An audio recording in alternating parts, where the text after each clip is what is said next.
പ്രവാസ ലോകത്തെ വാർത്തകളും വിശേഷങ്ങളും അതുപോലെ മാറി മാറി വരുന്ന നിയമങ്ങളും നേരത്തെ അറിയാൻ ഈ ചാനൽ സബ്സ്ക്രൈബ് ചെയ്യൂ. അടുത്തുള്ള ബെല്ലൈക്കൺ എനേബിൾ ചെയ്യാൻ മറക്കേണ്ട. നമസ്കാരം. ഒമാൻ വാർത്തകളിലേക്ക് സ്വാഗതം. ഇന്ന് ഏപ്രിൽ 9. പ്രധാന വാർത്തകൾ. വ്രതമെടുത്ത് ശുദ്ധമായ മനസ്സുമായി വിശ്വാസികൾ പെരുന്നാൾ ആഘോഷത്തിലേക്ക്. ഒരു മാസക്കാലത്തെ കഠിനവ്രതത്തിന്റെ പരിസമാപ്തിയായി വന്നെത്തുന്ന ഈദുൽ ഫിത്തർ ആഘോഷം പൊടിപൊടിക്കാനുള്ള തിരക്കുകളിൽ മുഴുകിത്തുടങ്ങി മിക്കവരും. കടകമ്പോളങ്ങളിൽ തിരക്ക് വർദ്ധിക്കുകയും ചെയ്തു. പെരുന്നാളിന് അണിയാനുള്ള പുതുവസ്ത്രങ്ങൾ ഉൾപ്പെടെയുള്ള അവശ്യ സാധനങ്ങൾ വാങ്ങാനായി ബാച്ചിലേഴ്സും കുടുംബമായി കഴിയുന്നവരും കൂട്ടമായി പുറത്തിറങ്ങാൻ തുടങ്ങിയതോടെ രാജ്യത്തെ ചന്തകളിലും വൻ വ്യാപാര കേന്ദ്രങ്ങളിലും വരെ ജനത്തിരക്ക് അനുഭവപ്പെട്ടു തുടങ്ങി. അതിനിടെ രാജ്യത്തെ വൻകിട സൂപ്പർ ഹൈപ്പർ മാർക്കറ്റ് മുതൽ ചെറുകിട ചില്ലറ വിൽപ്പനശാലകൾ വരെ ഉപഭോക്താക്കളെ ആകർഷിക്കാൻ വിവിധ പദ്ധതികൾ ആവിഷ്കരിച്ച് പരസ്യങ്ങളും പ്രത്യക്ഷപ്പെട്ടു തുടങ്ങി. വമ്പിച്ച വിലക്കുറവിന് പുറമെ 20 റിയാലിന് സാധനങ്ങൾ വാങ്ങിക്കുന്നവർക്ക് 10 റിയാൽ കൂപ്പൺ, 2 എടുത്താൽ 1 സൗജന്യം എന്നിവ മുതൽ നിശ്ചിത സംഖ്യയ്ക്ക് മുകളിൽ സാധനങ്ങൾ വാങ്ങുന്നവർക്ക് പണവും വൻ വിലയുള്ള സമ്മാനങ്ങൾ ലഭിക്കുന്ന കൂപ്പണുകൾ വരെ ചില സ്ഥാപനങ്ങൾ ഒരുക്കിയിട്ടുണ്ട്. ഓവർസീസ് കണ്ണൂർ സിറ്റി കൂട്ടായ്മ ഇഫ്താർ സംഗമം സംഘടിപ്പിച്ചു. ഇഫ്താർ വിരുന്നിന് മുന്നോടിയായി സംഘടിപ്പിച്ച ചടങ്ങിൽ സഅഫർ സ്വാദിഖ് മദീനി മുഖ്യപ്രഭാഷണം നടത്തി. OKCK കാര്യദർശി KV ഉമ്മർ, മുഖ്യാതിഥി Kannur city Snehasallapam admin Shabeer MC തുടങ്ങിയവർ സംസാരിച്ചു. ജനറൽ സെക്രട്ടറി ഇർഷാദ് മഠത്തിൽ സ്വാഗതം പറഞ്ഞു. പ്രസിഡന്റ് ഷംസു മടപ്പുര അധ്യക്ഷത വഹിച്ചു. നൂർ അൽ ഹയ ബഷീർ ഖുർആൻ പാരായണം ചെയ്തു. ഒമാൻ എയർ സമ്മർ ഷെഡ്യൂളുകൾ പ്രഖ്യാപിച്ചു. ഇന്ത്യൻ സെക്ടറുകളിൽ ഉൾപ്പെടെ ലോകത്തിന്റെ വിവിധ ഭാഗങ്ങളിൽ 40 നഗരങ്ങളിലേക്ക് ഒമാൻ എയർ സർവീസ് നടത്തും. കേരള സെക്ടറുകളിൽ 28 പ്രതിവാര സർവീസുകളാണ് പ്രഖ്യാപിച്ചിരിക്കുന്നത്. ആഭ്യന്തര സെക്ടറുകളായ സലാലയിലേക്ക് 24 ഗസബിലേക്ക് 6 പ്രതിവാര സർവീസുകൾ നടത്തുമെന്നും ദേശീയ വിമാന കമ്പനി അറിയിച്ചു. കോഴിക്കോട് 7, കൊച്ചി 14, തിരുവനന്തപുരം 7, ചെന്നൈ 11, മുംബൈ 10, ഡൽഹി 10, ബംഗളൂരു 9, ഹൈദരാബാദ് 7, ഗോവ 5, ലക്നൗ 11 എന്നിങ്ങനെയാണ് വിവിധ ഇന്ത്യൻ സെക്ടറുകളിലേക്കുള്ള ആഴ്ചയിലെ സർവീസുകളുടെ എണ്ണം. Bangladesh, Europe, Pakistan, Europe, middle east, Africa, GCC രാഷ്ട്രങ്ങൾ എന്നിവിടങ്ങളിലേക്കുള്ള സർവീസുകളും പ്രഖ്യാപിച്ചിട്ടുണ്ട്.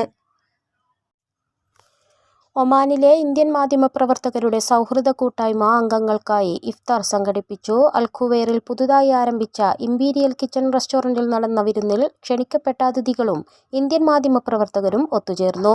റമസാൻ സന്ദേശങ്ങൾ പങ്കിടുകയും സ്നേഹ സമ്മാനങ്ങൾ കൈമാറിയുമാണ് അംഗങ്ങൾ പിരിഞ്ഞത്. ചടങ്ങിൽ ലുലു എക്സ്ചേഞ്ച് സ്റ്റാഫ് പ്രതിനിധികളായ Abdul Nasser, Sajeev CV, imperial kitchen restaurant management ഭാരവാഹികളായ ലിനു ശ്രീനിവാസൻ, അനസ്താഹ എന്നിവർ പങ്കെടുത്തു.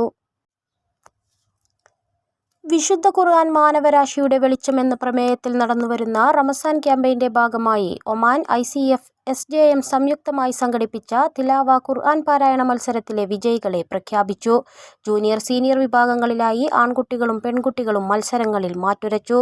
ജൂനിയർ ഗേൾസ് വിഭാഗത്തിൽ ഐഷ ഹനാൻ 1ാം സ്ഥാനവും ഹിന ഫാത്തിമ 2ാം സ്ഥാനവും ഹന അലി 3ാം സ്ഥാനവും കരസ്ഥമാക്കി.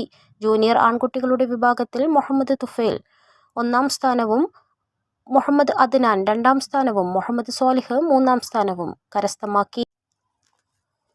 മെട്രോപൊളിറ്റൻ എറണാകുളം സംഘടിപ്പിച്ച ഇഫ്താർ വിരുന്നിൽ താരമായി ആടുജീവിതം സിനിമയിലെ അർബാബിന്റെ വേഷം അനശ്വരമാക്കിയ ഒമാനി പൗരൻ താലിബ് അൽ ബലൂഷി.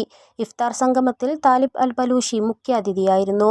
തന്നെ ആഗോള പ്രശസ്തനാക്കിയ മലയാളത്തെയും മലയാളികളെയും നന്ദിയോടെ സ്മരിച്ച താലിബ് ആടുജീവിതം സിനിമയുടെ ചിത്രീകരണ സമയത്ത് നേരിട്ട വെല്ലുവിളികളും മറ്റനുഭവങ്ങളും ചടങ്ങിൽ അഭിമാനത്തോടെ വിവരിക്കുകയും അതിഥികളുടെ ചോദ്യങ്ങൾക്ക് മറുപടി നൽകുകയും ചെയ്തു.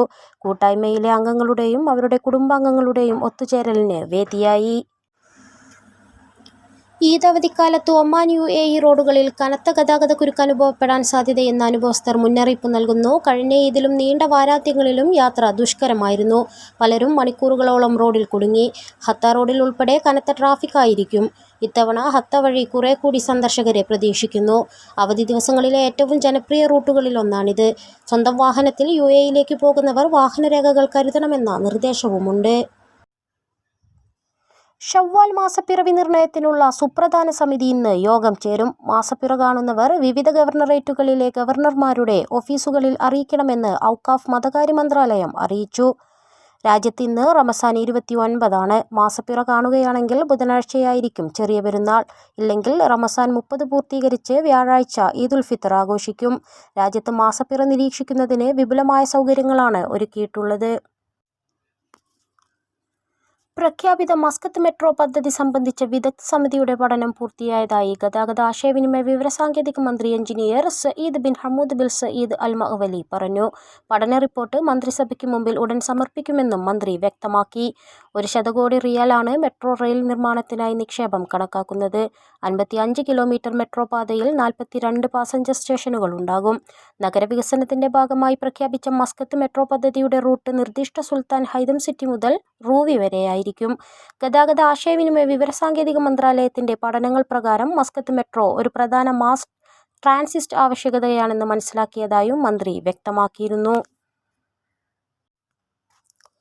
ഇബ്രയിലെ ചെറിയ പെരുന്നാൾ ചന്ത ജനപങ്കാളിത്തം കൊണ്ടും പൈതൃക തനിമ കൊണ്ടും നാടിന്റെ സാംസ്കാരിക ഉത്സവമായി മാറി. വ്യത്യസ്ത ദിവസങ്ങളിലായി വ്യത്യസ്ത ഇടങ്ങളിലാണ് പെരുന്നാൾ ചന്ത അരങ്ങേറിയത്. റമസാൻ 25-ന് അൽ യഹ്മദിയിലും 26-ന് സഫാലയിലും 27-ന് അലാലയിലുമായിരുന്നു ചന്ത. ഇത്തരം പെരുന്നാൾ ചന്ത ഹബ്തത്തുൽ ഈദ് എന്ന പേരിലാണ് അറിയപ്പെടുന്നത്. രാജ്യത്തെ മറ്റു ചില സ്ഥലങ്ങളിൽ നിന്ന് വ്യത്യസ്തമായി മഗ്‌രിബ് നിസ്കാര ശേഷമാണ് ചെറിയ പെരുന്നാൾ ചന്ത ആരംഭിക്കുന്നത്. രാത്രി 11 മണി വരെ നീണ്ടു നിൽക്കും. അതേസമയം ബലിപെരുന്നാൾ ചന്ത സുബ്ഹി നിസ്കാരാനന്തരം ആരംഭിച്ച ഉച്ചയോടെ തിരക്കൊഴിയും. ഞായറാഴ്ച അലാലയിൽ നടന്ന ചന്തയിൽ 70 ഗ്രാമങ്ങളിൽ നിന്നും ജനങ്ങൾ ഒഴുകിയെത്തിയതായി ഇവിടെയുള്ളവർ പറയുന്നു. കുട്ടികളും സ്ത്രീകളും പുതുവസ്ത്രങ്ങളും അണിഞ്ഞാണ് ചന്തയ്ക്കെത്തിയത്. തലയെടുപ്പിന്റെ തലപ്പാവും പ്രതാപത്തിന്റെ ഖഞ്ചറും പാരമ്പര്യത്തിന്റെ കൈസറാൻ വടിയുമായി പുരുഷന്മാരും എത്തിയത് ചന്തയ്ക്ക് മറ്റൊരു പെരുന്നാളിന്റെ പ്രതീതിയാണ് ജനിപ്പിച്ചത്. പെരുന്നാൾ അവധി ദിനങ്ങളിൽ മുവാസലാത്ത് സർവീസുകൾ സാധാരണ നിലയിൽ തുടരും. ബസ്, ഫെറി സേവനങ്ങൾ യാത്രക്കാർക്ക് ഉപയോഗപ്പെടുത്താനാകുമെന്നും ദേശീയ ഗതാഗത കമ്പനി അറിയിച്ചു. ബസ്, ഫെറി സമയക്രമങ്ങളും നിരക്കുകളും മുവാസലാത്ത് വെബ്സൈറ്റ് വഴിയും 1551 എന്ന നമ്പറിലും അറിയാൻ സാധിക്കുമെന്നും അറിയിച്ചു. ഏപ്രിൽ 11 വരെയാണ് ഇത്തവണ പെരുന്നാൾ പൊതു അവധി. വാരാന്ത്യം ഉൾപ്പെടെ 13 വരെ തുടർച്ചയായ ഒഴിവ് ലഭിക്കും. ഇതോടുകൂടി ഇന്നത്തെ വാർത്തകൾ ഇവിടെ പൂർണ്ണമാവുന്നു. കൂടുതൽ ഒമാൻ വാർത്തകളും വിശേഷങ്ങളുമായി നാളെ വീണ്ടും കാണാം. നമസ്കാരം.